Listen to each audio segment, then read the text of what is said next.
ಹೆಂಗೆ ಕಾಡ್ತಾ ಇದೆ ಸಿದ್ದರಾಮಯ್ಯನವರನ್ನು ಅಂತೇಳಿ ನಟರಾಜ್ ಅನ್ನುವಂಥ ಮಾಜಿ ಅಧಿಕಾರಿಯೊಬ್ಬರು ಇಡಿಗೊಂದು ಕಂಪ್ಲೇಂಟ್ ಕೊಟ್ಟಿದ್ದಾರೆ. ಅದು ವೆರಿ ಸ್ಟ್ರಾಂಗ್ ಆಗೋ ಸಾಧ್ಯತೆ ಇದೆ. ಸರಿನೋ ತಪ್ಪೋ, ಅರೆಸ್ಟ್ ಆದ್ರಂತೂ ರಾಜೀನಾಮೆ ಕೊಡಲೇಬೇಕಾಗತ್ತೆ. ಅಂಥ ಪರಿಸ್ಥಿತಿ ಉಂಟಾಗ್ಬೋದಾ?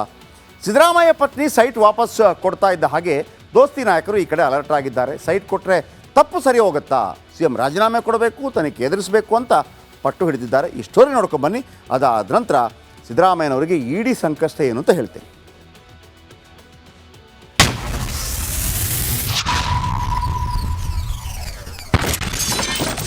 ರಾಜೀನಾಮೆ ಕೊಡುವ ಸಂದರ್ಭ ಬಂದಿದೆ ಇವತ್ತು.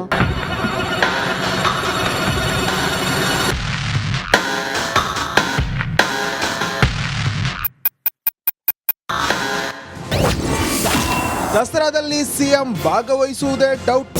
ನನಗನ್ಸಿದ್ದು ಪುಷ್ಪಾರ್ಚನೆ ಮಾಡೋದ್ರ ಮೊದಲು ರಾಜೀನಾಮೆ ಕೊಟ್ಟಿರ್ತಾರೆ. ರಾಜೀನಾಮೆ ಕೊಡುವ ಸಂದರ್ಭ ಬಂದಿದೆ. ಸಿದ್ದರಾಮಯ್ಯರನ್ನ ಯೂಟರ್ನ್ CM ಅನ್ಬೋದಾ? ನನ್ನನ್ನು ಸುಳ್ಳುಗಾರ ಅಂತಾರೆ. ಇವರ ಒಂದೊಂದು ಹೇಳಿಕೆಗಳನ್ನು ನೋಡಿದ್ರೆ ಬಹುಶಃ ಸುಳ್ಳು ಎಲ್ಲಿ ಹುಟ್ಟಿದೆ ಅಂತಕ್ಕಂಥದ್ದನ್ನು ಯಾರು ಬೇಕಾದ್ರೂ ಅರ್ಥೈಸ್ಕೋಬೋದು. ಇನ್ನು ಮುಂದಕ್ಕೆ ನನ್ನನ್ನು ಅದೇ ಅಂಥದ್ದು ಹಿಟ್ ಆ್ಯಂಡ್ ರನ್ನು ಅಂತಾರೆ. ಕುಮಾರಸ್ವಾಮಿದು ಹಿಟ್ ಆ್ಯಂಡ್ ರನ್ ಅಂತಾರೆ ಹೇಳಿಕೆ. ನಿಮ್ಮದು ಯಾವುದು ರನ್ನು? ಯೂಟರ್ನ್ ರನ್ನ ನಿಮ್ಮದು? ಯೂಟರ್ನ್ ಸಿದ್ದರಾಮಯ್ಯವರು ಅಂತ ಕರೆಯೋದ ಇನ್ನು? CM ಸಿದ್ದರಾಮಯ್ಯ ರಾಜೀನಾಮೆ ಕೊಡಲಿ. ಇಷ್ಟೊಂದು ಕಳಂಕವನ್ನು ಹೊತ್ಕೊಂಡಿರ್ತಕ್ಕಂಥ ತಾವುಗಳು ಇಷ್ಟೊಂದು ಆರೋಪಗಳನ್ನು ಹೊತ್ಕೊಂಡು ಇವತ್ತು ಆರೋಪಿ ಸ್ಥಾನದಲ್ಲಿ ನಿಂತಿರ್ತಕ್ಕಂಥ ಗೌರವಾನ್ವಿತ ಮುಖ್ಯಮಂತ್ರಿಗಳು ಸಿದ್ದರಾಮಯ್ಯನವರು ತತ್ಕ್ಷಣ ತಮ್ಮ ಸ್ಥಾನಕ್ಕೆ ರಾಜೀನಾಮೆಯನ್ನ ಕೊಡಬೇಕು ಅನ್ನುವ ಆಗ್ರಹವನ್ನ ಮಾಡ್ತಾ ಇದ್ದೇನೆ.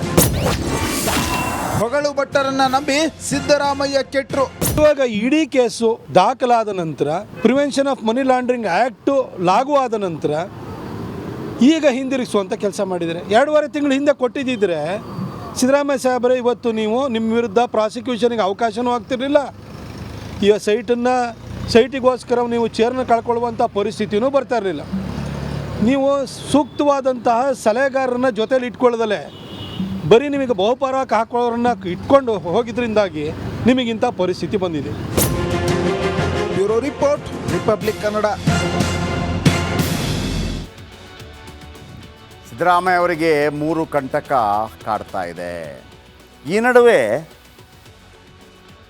ನಾಳೆ ಈ ಪಾಯಿಂಟ್ ರೈಸ್ ಆಗ್ಬೋದು ಅಂತ ಅನಿಸ್ತಾ ಇದೆ ನನಗೆ. ಏನು, ಆ ಕಮಿಷನರ್ ಹೇಳ್ತಾರೆ ಒಂದು ಮಾತನ್ನು, ನಮ್ಮ ಜಾಗ ನಮಗೆ ವಾಪಸ್ ಬಂದಿದೆ, ಸಂತೋಷ ಅಂತ.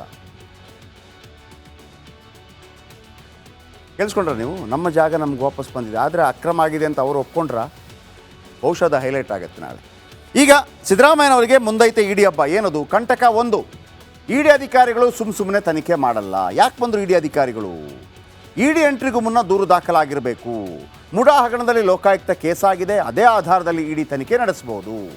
ಬೇನಾಮಿ ಆಸ್ತಿ ಗಳಿಕೆ ಆರೋಪದಡಿ ತನಿಖೆ ನಡೆಸ್ಬೋದು. ಏನು ಬೇನಾಮಿ ಆಸ್ತಿ? ಸಿದ್ದರಾಮಯ್ಯ ಅವರಿಗೆ 3 ಕಂಟಕ ಇದೆ. ಏನು? ಕಂಟಕ 2, ಸಿದ್ದರಾಮಯ್ಯ ಮೇಲೆ ಹಣಕಾಸು ಅವ್ಯವಹಾರ ಆರೋಪ. ಎಲ್ಲಿ ದುಡ್ಡೇ ಹೋಗಿಲ್ಲಲ್ಲ.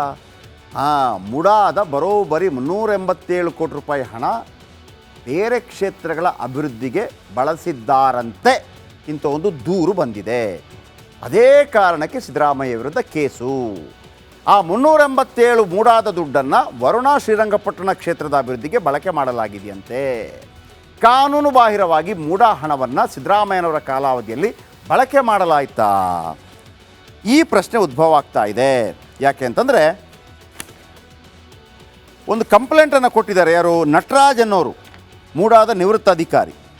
ಅವ್ರು ಹೇಳ್ತಾರೆ, ಮೂಡಾದ ಬರೋಬ್ಬರಿ 387 ಕೋಟಿ ರೂಪಾಯಿ ಹಣವನ್ನು ಬೇರೆ ಕಡೆಗೆ, ಅಂದರೆ ಸೇಮ್ ವಾಲ್ಮೀಕಿ ನಿಗಮ ಹಗರಣದ ಥರ.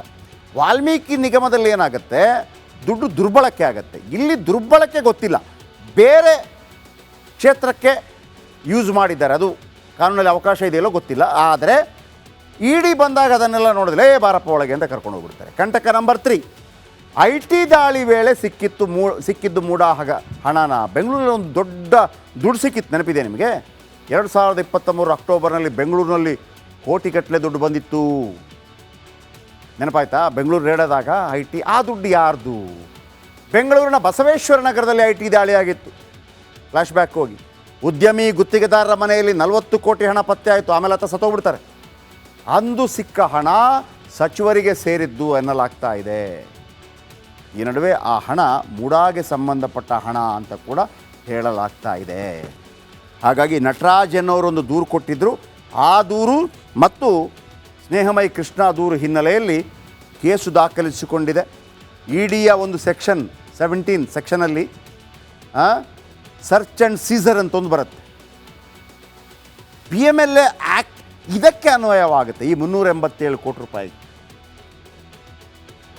ಅಲ್ಲಿ ಬಚಾವಾದರೂ ಕೂಡ ನಾನು ಹೇಳ್ತಾ ಇದ್ದೆ, ಅಲ್ಲಿ ಸಿಕ್ಕಾಕೊಂಡ್ರೆ ಮಲ್ಲಿಕಾರ್ಜುನ ಸ್ವಾಮಿ ಮತ್ತು ದೇವರಾಜು ಸಿಕ್ಕಾಕೋಬೋದು, ಸಿದ್ದರಾಮಯ್ಯ ಅಲ್ಲ. ಬಟ್ ಈ ಕೇಸಲ್ಲಿ 387 ಕೋಟಿ ರೂಪಾಯಲ್ಲಿ ಹೇಗೆ ವಾಲ್ಮೀಕಿ ಹಗರಣದಲ್ಲಿ ಡೈರೆಕ್ಟಾಗಿ ಬಂದು ನಾಗೇಂದ್ರನನ್ನು ಇಡಿ ಬಂಧಿಸತ್ತೋ ಅಂಥ ಪರಿಸ್ಥಿತಿ ಉಂಟಾಗುವ ಸಾಧ್ಯತೆ ಇದೆ. ಆ ಕ್ಲಾಸ್ ಇದೆಯಲ್ಲ, 17 ಕ್ಲಾಸ್ ಒಂದು ಇದೆ, ಸರ್ಚ್ ಆ್ಯಂಡ್ ಸೀಸರ್ ಅಂತ. ಎಲ್ಲಿ ಬೇಕಿದ್ರೂ ಅಟ್ಯಾಕ್ ಮಾಡ್ಬೋದು ಇಡಿ ಅಧಿಕಾರಿಗಳು, ಎಲ್ಲಿ ಬೇಕಿದ್ರೂ ನುಗ್ಗ್ಬೋದು, ಬಾಗಿಲು ಹೊಡಿಬೋದು, ಅದೆಲ್ಲ ಇದೆ. ಸೊ ಅದು ಕಂಟಕವಾಗತ್ತೆ ಅಂತ ನನಗನ್ನಿಸ್ತಾ ಇದೆ. ನೋಡೋಣ ಏನಾಗುತ್ತೆ ಅಂತೇಳಿ. ಇಡಿ ಹೆಂಗೆ ಕಾಡ್ತಾ ಇದೆ ಸಿದ್ದರಾಮಯ್ಯನವರನ್ನು ಅಂತೇಳಿ ನಟರಾಜ್ ಅನ್ನುವಂಥ ಮಾಜಿ ಅಧಿಕಾರಿಯೊಬ್ಬರು ಇಡಿಗೊಂದು ಕಂಪ್ಲೇಂಟ್ ಕೊಟ್ಟಿದ್ದಾರೆ. ಅದು ವೆರಿ ಸ್ಟ್ರಾಂಗ್ ಆಗುವ ಸಾಧ್ಯತೆ ಇದೆ. ಸರಿನೋ ತಪ್ಪೋ, ಅರೆಸ್ಟ್ ಆದ್ರಂತೂ ರಾಜೀನಾಮೆ ಕೊಡಲೇಬೇಕಾಗತ್ತೆ. ಅಂಥ ಪರಿಸ್ಥಿತಿ ಉಂಟಾಗ್ಬೋದಾ? ಸಿದ್ದರಾಮಯ್ಯ ಪತ್ನಿ ಸೈಟ್ ವಾಪಸ್ ಕೊಡ್ತಾ ಇದ್ದ ಹಾಗೆ ದೋಸ್ತಿ ನಾಯಕರು ಈ ಕಡೆ ಅಲರ್ಟ್ ಆಗಿದ್ದಾರೆ. ಸೈಟ್ ಕೊಟ್ಟರೆ ತಪ್ಪು ಸರಿ ಹೋಗುತ್ತಾ, CM ರಾಜೀನಾಮೆ ಕೊಡಬೇಕು, ತನಿಖೆ ಎದುರಿಸಬೇಕು ಅಂತ ಪಟ್ಟು ಹಿಡಿದಿದ್ದಾರೆ. ಈ ಸ್ಟೋರಿ ನೋಡ್ಕೊಂಡು ಬನ್ನಿ. ಅದಾದ ನಂತರ ಸಿದ್ದರಾಮಯ್ಯನವರಿಗೆ ಇಡಿ ಸಂಕಷ್ಟ ಏನು ಅಂತ ಹೇಳ್ತೇನೆ.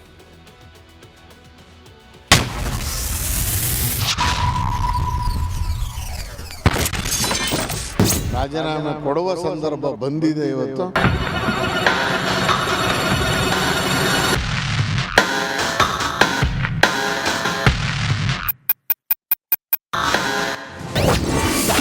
ದಸರಾದಲ್ಲಿ CM ಭಾಗವಹಿಸುವುದೇ ಡೌಟ್. ನನಗನ್ಸದ್ ಪುಷ್ಪಾರ್ಚನೆ ಮಾಡೋದ್ರ ಮೊದಲು ರಾಜೀನಾಮೆ ಕೊಟ್ಟಿರ್ತಾರೆ. ರಾಜೀನಾಮೆ ಕೊಡುವ ಸಂದರ್ಭ ಬಂದಿದೆ. ಸಿದ್ದರಾಮಯ್ಯರನ್ನ ಯೂಟರ್ನ್ CM ಅನ್ಬೋದಾ? ನನ್ನನ್ನು ಸುಳ್ಳುಗಾರ ಅಂತಾರೆ. ಇವರ ಒಂದೊಂದು ಹೇಳಿಕೆಗಳನ್ನು ನೋಡಿದ್ರೆ ಬಹುಶಃ ಸುಳ್ಳು ಎಲ್ಲಿ ಹುಟ್ಟಿದೆ ಅಂತಕ್ಕಂಥದ್ದನ್ನು ಯಾರು ಬೇಕಾದ್ರೂ ಅರ್ಥೈಸ್ಕೋಬೋದು. ಇನ್ನು ಮುಂದಕ್ಕೆ ನನ್ನನ್ನು ಅದೇ ಅಂಥದ್ದು ಹಿಟ್ ಆ್ಯಂಡ್ ರನ್ನು ಅಂತಾರೆ.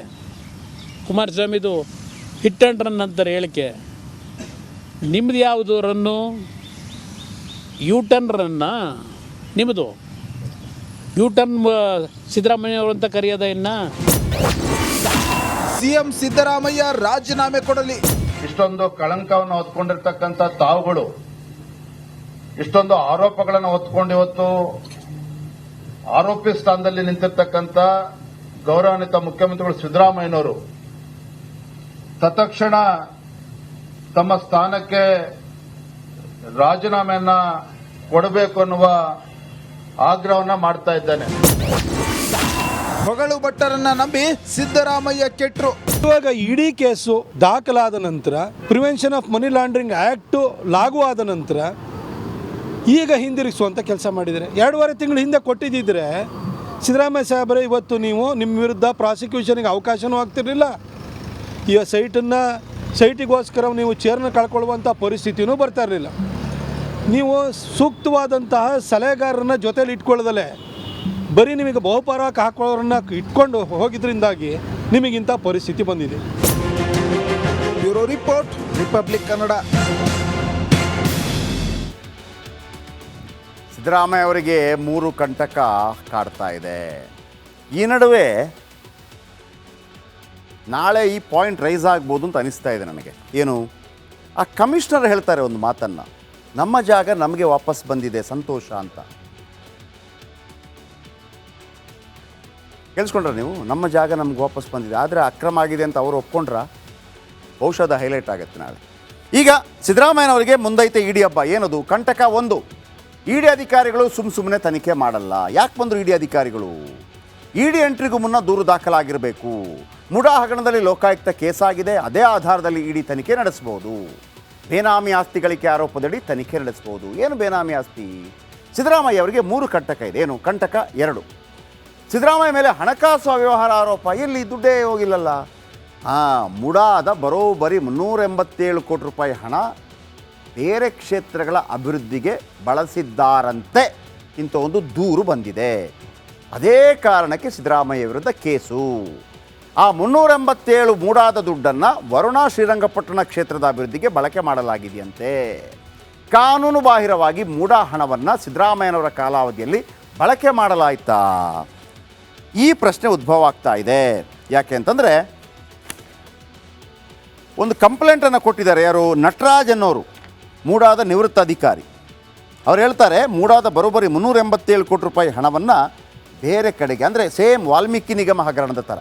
ವಾಲ್ಮೀಕಿ ನಿಗಮದಲ್ಲಿ ಏನಾಗುತ್ತೆ, ದುಡ್ಡು ದುರ್ಬಳಕೆ ಆಗುತ್ತೆ. ಇಲ್ಲಿ ದುರ್ಬಳಕೆ ಗೊತ್ತಿಲ್ಲ, ಬೇರೆ ಕ್ಷೇತ್ರಕ್ಕೆ ಯೂಸ್ ಮಾಡಿದ್ದಾರೆ. ಅದು ಕಾನೂನಲ್ಲಿ ಅವಕಾಶ ಇದೆಯಲ್ಲೋ ಗೊತ್ತಿಲ್ಲ. ಆದರೆ ಇಡಿ ಬಂದಾಗ ಅದನ್ನೆಲ್ಲ ನೋಡಿದ್ರೆ ಬಾರಪ್ಪ ಒಳಗೆ ಅಂತ ಕರ್ಕೊಂಡು ಹೋಗ್ಬಿಡ್ತಾರೆ. ಕಂಟಕ ನಂಬರ್ 3, IT ದಾಳಿ ವೇಳೆ ಸಿಕ್ಕಿದ್ದು ಮೂಡಾ ಹಣನ ಬೆಂಗಳೂರಲ್ಲಿ ಒಂದು ದೊಡ್ಡ ದುಡ್ಡು ಸಿಕ್ಕಿತ್ತು. ನೆನಪಿದೆ ನಿಮಗೆ? 2023 ಅಕ್ಟೋಬರ್ನಲ್ಲಿ ಬೆಂಗಳೂರಿನಲ್ಲಿ ಕೋಟಿಗಟ್ಟಲೆ ದುಡ್ಡು ಬಂದಿತ್ತು.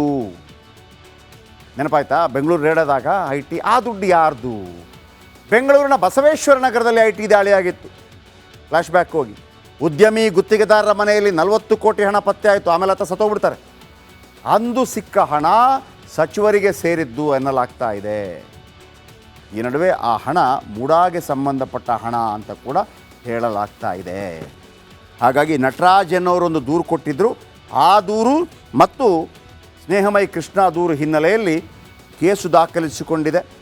ಇಡಿಯ ಒಂದು ಸೆಕ್ಷನ್ 17 ಸೆಕ್ಷನಲ್ಲಿ ಸರ್ಚ್ ಆ್ಯಂಡ್ ಸೀಸರ್ ಅಂತ ಒಂದು ಬರುತ್ತೆ. PMLA ಆ್ಯಕ್ಟ್ ಇದಕ್ಕೆ ಅನ್ವಯವಾಗುತ್ತೆ. ಈ 387 ಕೋಟಿ ರೂಪಾಯಿ ಅಲ್ಲಿ ಬಚಾವಾದರೂ ಕೂಡ ನಾನು ಹೇಳ್ತಾ ಇದ್ದೆ, ಅಲ್ಲಿ ಸಿಕ್ಕಾಕೊಂಡ್ರೆ ಮಲ್ಲಿಕಾರ್ಜುನ ಸ್ವಾಮಿ ಮತ್ತು ದೇವರಾಜು ಸಿಕ್ಕಾಕೋಬೋದು, ಸಿದ್ದರಾಮಯ್ಯ ಅಲ್ಲ. ಬಟ್ ಈ ಕೇಸಲ್ಲಿ 387 ಕೋಟಿ ರೂಪಾಯಲ್ಲಿ ಹೇಗೆ ವಾಲ್ಮೀಕಿ ಹಗರಣದಲ್ಲಿ ಡೈರೆಕ್ಟಾಗಿ ಬಂದು ನಾಗೇಂದ್ರನನ್ನು ಇಡಿ ಬಂಧಿಸತ್ತೋ ಅಂಥ ಪರಿಸ್ಥಿತಿ ಉಂಟಾಗುವ ಸಾಧ್ಯತೆ ಇದೆ. ಆ ಕ್ಲಾಸ್ ಇದೆಯಲ್ಲ, 17 ಕ್ಲಾಸ್ ಒಂದು ಇದೆ, ಸರ್ಚ್ ಆ್ಯಂಡ್ ಸೀಸರ್ ಅಂತ. ಎಲ್ಲಿ ಬೇಕಿದ್ರೂ ಅಟ್ಯಾಕ್ ಮಾಡ್ಬೋದು. ಇಡಿ ಅಧಿಕಾರಿಗಳು ಎಲ್ಲಿ ಬೇಕಿದ್ರೂ ನುಗ್ಗ್ಬೋದು, ಬಾಗಿಲು ಹೊಡಿಬೋದು, ಅದೆಲ್ಲ ಇದೆ. ಸೊ ಅದು ಕಂಟಕವಾಗತ್ತೆ ಅಂತ ನನಗನ್ನಿಸ್ತಾ ಇದೆ. ನೋಡೋಣ ಏನಾಗುತ್ತೆ ಅಂತೇಳಿ.